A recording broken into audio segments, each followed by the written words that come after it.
What if the woman the world worshipped as a symbol of desire was, in truth, someone who spent her entire life trying to escape the very image that made her famous? Before you judge her, stay with me until the end of this video, because the Brigitte Bardot you think you know is only a shadow of the real woman behind the photographs. Today, we will reveal the rare images, forbidden moments, and buried confessions that shaped a life both breathtakingly glamorous and unbearably tragic, a life the world never truly understood. Brigitte Bardot's childhood looked, from the outside, like a delicately painted postcard from Paris. A prestigious apartment in the 16th arrondissement, parents who valued culture and refinement, and a future seemingly carved from elegance. Yet behind the embroidered curtains and polished parquet floors, little Brigitte lived under rules so rigid they felt like invisible chains. Her father demanded perfection, posture, manners, obedience, while her mother curated every detail of her existence, from the friends she was allowed to see to the clothes she was permitted to wear. Their home was warm in appearance, but cold in spirit, a place where tenderness was scarce and expectations suffocating. The world outside offered no comfort either. Paris was trembling under the boots of occupying forces during World War II, and the city's children grew up listening not to laughter but to sirens and whispered fears. Brigitte spent her formative years shut indoors, away from danger, yet equally distant from childhood itself. With no friends to share secrets with and no freedom to run through the streets, she found solace in the rhythm of records, spinning with the grace of a girl trying to dance her way out of loneliness. Ballet became the first language through which she learned to breathe. She entered the Conservatoire de Paris, a sanctuary where discipline fused with passion. In ballet, she discovered the first softness of her life movement that did not punish, beauty that came from her own body rather than her parents' expectations. But even this world eventually grew too small to contain her. Her beauty, luminous and effortless, began to draw attention from photographers who saw something in her she didn't yet understand, a potential that could ignite a new era of cinema. At just 15, her face appeared on the cover of Elle magazine, a moment that marked the quiet beginning of her escape, even as she remained unaware of the storm such exposure would bring. Her parents considered acting improper, a dangerous world unfit for a young woman of their class. But the machinery of fame had already begun turning, and Brigitte, the girl who had spent her childhood trying to be perfect, was suddenly seen for something she had never tried to be: irresistible. What she did not know then was that the same beauty that opened doors would one day imprison her more deeply than any parental rule ever could. Brigitte's entrance into cinema was not marked by triumph, but by resistance. Her parents refused to let her audition for films, believing the industry to be morally corrupt. Yet fate rarely asks permission. At 16, she met Roger Vadim, a young assistant director whose gaze seemed to understand her in ways no one else ever had. He saw not just a beautiful girl but a spark, a restless energy hidden behind shy smiles and lowered eyes. Brigitte later described him as a wild wolf, someone both terrifying and irresistible, a man who awakened a longing she had never dared to name. Their connection ignited instantly, a dangerous mixture of innocence and experience. To Vadim, Brigitte was a muse. To Brigitte, he was the first person who made her feel seen. But to her parents, he was a threat. When they discovered the affair, fury erupted. Brigitte was forbidden from seeing him and threatened with exile to England if she disobeyed. The cage around her childhood tightened once more, this time reinforced not with rules, but with heartbreak. Separation pushed her into a darkness few knew existed. The girl who once danced through loneliness now found herself battling despair. In a moment of devastation, she attempted to end her life by lighting a fire in the fireplace, intending to fall asleep inside the smoke. Her family intervened just in time, shaken by the depth of her suffering. Realizing they could not control her heart without destroying her entirely, they relented, but under one condition. When she turned 18, she must marry Vadim. And so, she did. The union between the strict family's obedient daughter and the rebellious filmmaker became the first major turning point of her life. It transformed her from a protected girl into a woman thrust into the arms of passion, publicity, and scandal, long before she understood the price of any of it. Vadim, enamored with her beauty, began shaping her image for the world. He placed her photographs in magazines, guided her into film auditions, and introduced her to the seductive yet treacherous world of French cinema. Brigitte, young and untrained, discovered that her presence alone drew attention like a magnet. Directors didn't need her to act, they needed her to exist, luminous, sensual, unrepeatable. But love, even passionate love, cannot bend forever under the weight of ambition, jealousy, and youth. A storm was brewing, waiting for the film that would turn her into a sensation and ruin the fragile marriage that had barely begun. By 1956, Brigitte Bardot had appeared in several films, but none hinted at the explosion that was coming. When Vadim directed And God Created Woman, with Brigitte as the sensual, untamed Juliet, he unleashed something France had never seen before. The film was not merely provocative, it was revolutionary. Brigitte's on-screen presence radiated a raw, effortless sexuality that challenged every societal norm. Her beauty was not polite, it was a force. The backlash was immediate. Several U.S. states banned the film, and critics called it indecent, immoral, and a danger to traditional values, yet audiences were mesmerized. Overnight, Brigitte became an international icon, the embodiment of liberated femininity, the woman who dared to exist on her own terms. But fame is a merciless sculptor.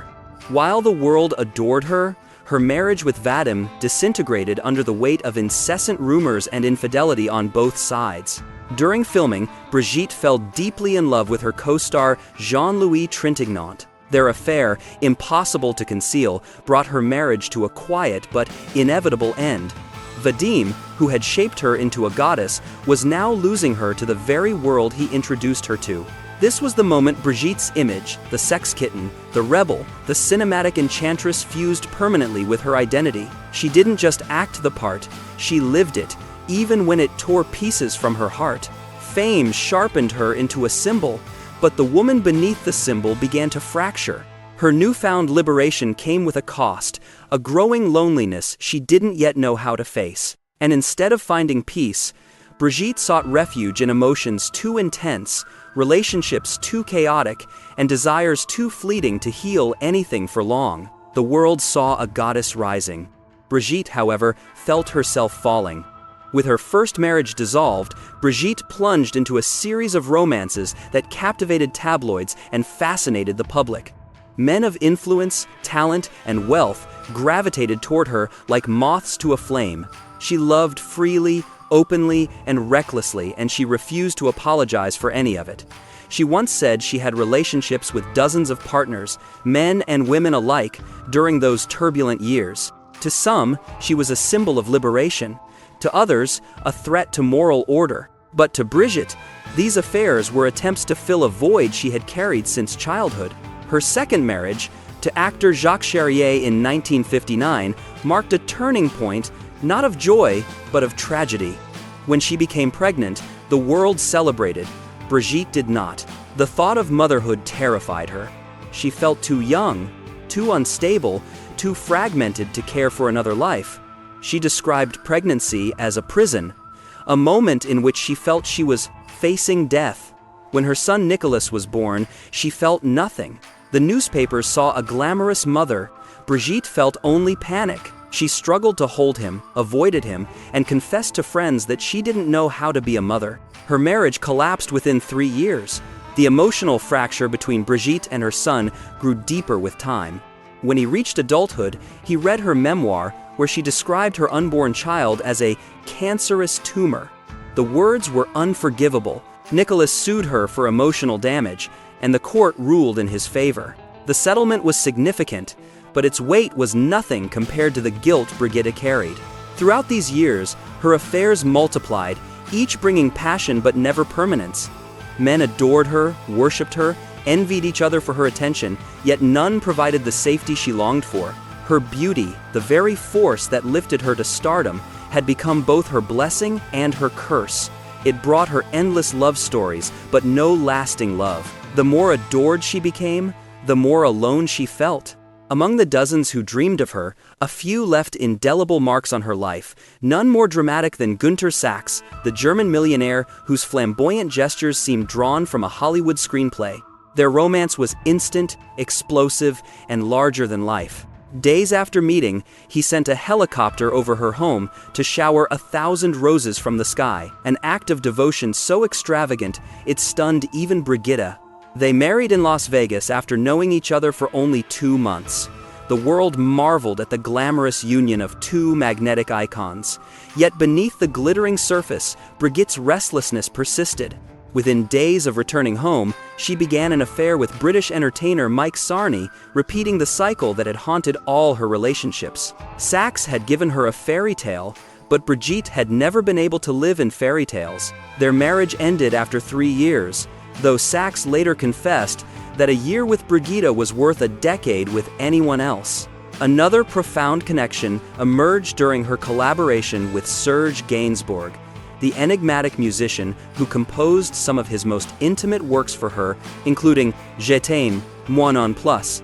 Their chemistry was unmistakable, their collaboration electric. Brigitte recorded breathy, sensual takes that captured the essence of their bond. Yet she later asked Serge not to release the version featuring her voice, a request he honored. When he recorded it again with Jane Birkin, the song became a global sensation. But in the private corners of history, the unreleased original remains a symbol of a love that flickered brightly but briefly. Through all these sweeping romances, Brigitte continued searching for something beyond passion, something steadier, gentler, more enduring. But passion was the only language she had ever known, and it rarely offered stability. The men she loved became chapters, each vibrant but unfinished. And though the world envied her for the intensity of her experiences, Brigitte often found herself longing for a stillness she had never been taught to seek. In 1992, long after the world had engraved her as an eternal symbol of beauty and rebellion, Brigitte Bardot entered the final and most unexpected chapter of her life. She married Bernard Dormal, a businessman whose quiet strength offered something none of her previous lovers could: stability. Their wedding was intimate, attended only by close friends, a stark contrast to the extravagant chaos of her earlier unions. Against all expectations, this marriage endured. With Bernard, Brigitte found something she had been denied since childhood: peace.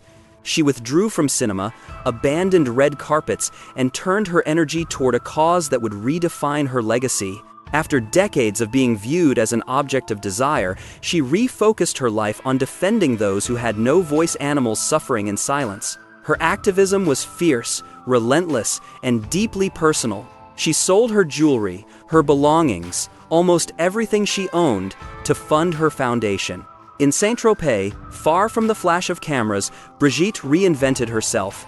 The image of the sensual goddess gave way to a woman of compassion, a protector, a fighter. Her love for animals, unconditional and unbroken, became the first stable source of devotion in her life. The world had celebrated her for her beauty, judged her for her loves, and misunderstood her for her vulnerabilities.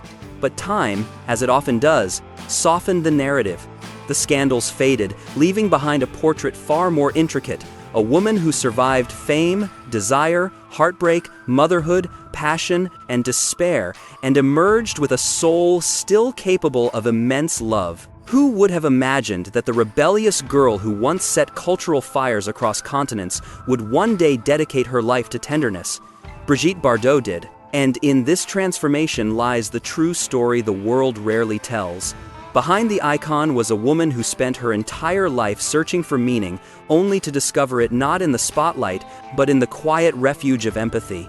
If this deeper story of Brigitte Bardot moved you or changed the way you see her, stay with us, subscribe, and continue exploring the rare histories and untold truths behind the legends the world thought it already understood.